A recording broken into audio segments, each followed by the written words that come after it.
খুবই একটি খুশির সংবাদ।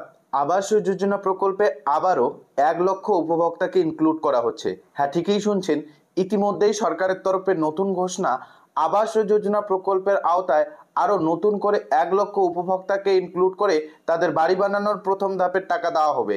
হ্যাঁ, ঠিকই শুনছেন, এর মূল কারণটি হচ্ছে ইতিমধ্যে অনেক উপভোক্তার নাম তালিকা থেকে বাদ দেওয়া হয়েছে, যার জেরে টাকা বেঁচে গিয়েছে এবং সেই টাকা দিয়ে এবার নতুন করে আবারও 1 লক্ষ উপভোক্তাকে কিন্তু ইনক্লুড করে তাদের বাড়ি বানানোর টাকা দেওয়া হবে, এমনই কিন্তু সরকারের তরফে ইতিমধ্যেই নতুন ঘোষণা করে দেওয়া হয়েছে। তবে এই যে 1 লক্ষ উপভোক্তাকে ইনক্লুড করা হচ্ছে বা আবাস যোজনার তালিকায় আনা হচ্ছে এবং বাড়ি বানানোর টাকা দেওয়া হবে, এই 1 লক্ষ কোন 1 লক্ষ উপভোক্তাকে টাকা দেওয়া হবে সে বিষয়েও কিন্তু জানানো হয়েছে। আপনাদের জানিয়ে রাখছি যে 8টি জেলার উপভোক্তাকে কিন্তু এই 1 লক্ষ তালিকার মধ্যে আনা হবে, প্রথম পর্যায়ে বা যুক্ত করা হবে। কাজেই যারা যারা বাংলা আবাস প্রকল্পের আওতায় সুবিধা পাননি তারা কি এই 1 লক্ষের মধ্যে সুবিধা পাবেন কিনা, বা এই 1 লক্ষ যে নতুন উপভোক্তাকে বাড়ি বানানোর টাকা দেওয়া হবে সেই তালিকায় আপনার নাম উঠবে কিনা, মূলত আজকে এই ভিডিওটা দেখলেই বুঝতে পারবেন কি কি নতুন ঘোষণা দেওয়া হয়েছে।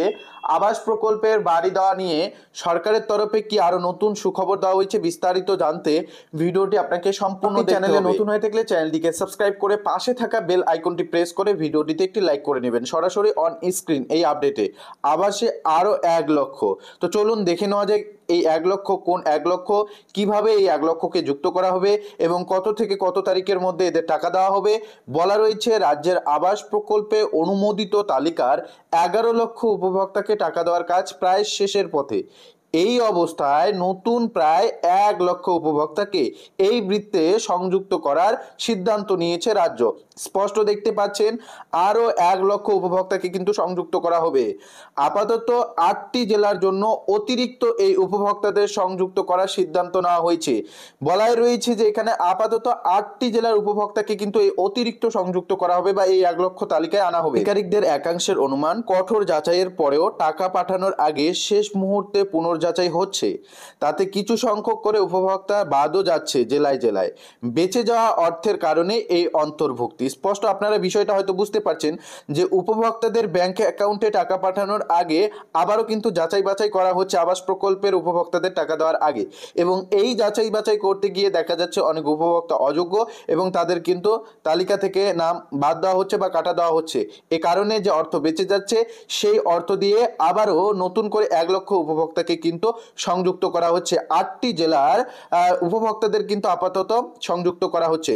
প্রশাসনিক পর্যবেক্ষকদের একাংশের মতে যে 8টি জেলাকে সবিস্তার সারণীতে বাছা হয়েছে সেগুলি রাজনৈতিক সমীকরণের দিক থেকে গুরুত্বপূর্ণ। কেন্দ্র বরাদ্দ না আসায় ডিসেম্বর থেকে আবাস উপভোক্তাদের 11 লক্ষ এবং অতিরিক্ত আরও 1 লক্ষ যাদের বাড়ি ভেঙে গিয়েছে প্রাকৃতিক কোনো বিপর্যয়ে বাড়ি তৈরির জন্য প্রথম কিস্তি 60,000 টাকা করে বরাদ্দ নিজস্ব তহবিল থেকে দেওয়ার কাজ শুরু করেছে রাজ্য। লোকসভা ভোটের আগে এই প্রতিশ্রুতিও দেওয়া হয়েছিল। প্রশাসনিক সূত্রের দাবি, আবাস প্লাস প্রকল্পের তালিকায় যারা প্রশাকি নাম পার্মানেন্ট ওয়েটিং লিস্ট বা PWL মোট প্রায় 28 লক্ষ উপভোক্তার নাম ছিল। তাদের মধ্যে 11 লক্ষ উপভোক্তার তালিকাকে 2022 সালের নভেম্বরের অনুমোদন দিয়েছিল কেন্দ্র। বাকি প্রায় 17 লক্ষ উপভোক্তার মধ্য থেকে এই নতুন বরাদ্দ দেওয়ার সিদ্ধান্ত হয়েছে।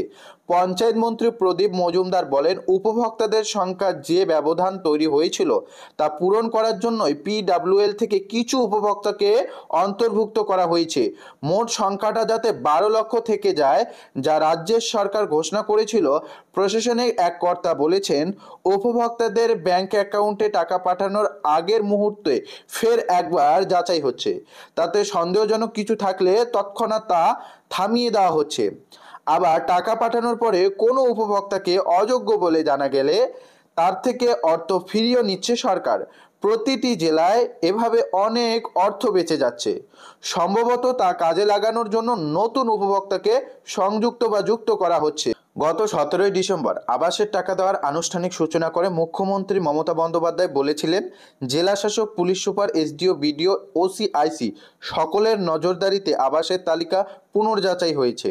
তারপরে সাধারণের মতামত নিয়ে সেই তালিকা জনসমক্ষে আনাও হয়েছিল। মোট 28 লক্ষ উপভোক্তা রয়েছে। যারা এই দফায় পায়নি তারা দুঃখ করবেন না, কেন্দ্র টাকা না দিলে তাদেরও দুটি কিস্তিতে টাকা দেওয়া হবে। 2026 সালের মধ্যে কাজ শেষ করতে হবে, অর্থাৎ এই 28 লক্ষ উপভোক্তার টাকা 2026-এর মধ্যে কিন্তু কমপ্লিট করা হবে। যাই হোক, ইতিমধ্যে যে আপডেটটি উঠে এসেছে, আবাস যোজনা প্রকল্পে যে উপভোক্তাদের বর্তমানে টাকা দেওয়া হচ্ছে, সেই উপভোক্তাদের ব্যাংক অ্যাকাউন্টে টাকা পাঠানোর পূর্বে একাধিক যাচাই বাছাই করা হচ্ছে। দেখা যাচ্ছে অনেক উপভোক্তা অযোগ্য, যার জেরে তাদের ব্যাংক অ্যাকাউন্টে কিন্তু টাকা দেওয়া হচ্ছে না, তাদেরকে কিন্তু বাতিল করে দেওয়া হচ্ছে, বা অনেকের ব্যাংক অ্যাকাউন্টে টাকা ঢুকে যাওয়ার পরেও কিন্তু অযোগ্য হওয়ার পরেও তাদের ব্যাংক অ্যাকাউন্টে যে টাকা দেওয়া হয়েছে সেটা কিন্তু ফিরিয়ে নেওয়া হয়েছে। এই একাধিক ঘটনা আসার পর অনেক অর্থ কিন্তু বেঁচে যাচ্ছে, যার জন্য নতুন করে আরো 1 লক্ষ উপভোক্তা যুক্ত করার পরিকল্পনা চলছে। কোন কোন বিষয়ে আপডেট দেওয়া হয়েছে সেটা কিন্তু আপনারা বিস্তারিত এই আপডেট থেকে জানতে পারলেন। এই বিষয়ে আপনার কোনো মতামত থাকলে কমেন্টে জানাবেন। আপনি আবাস প্রকল্পের সুবিধা পেয়েছেন কিনা সেটা জানাতে ভুলবেন না। চ্যানেলে নতুন দর্শক হয়ে থাকলে চ্যানেলটিকে সাবস্ক্রাইব করতে তো একদমই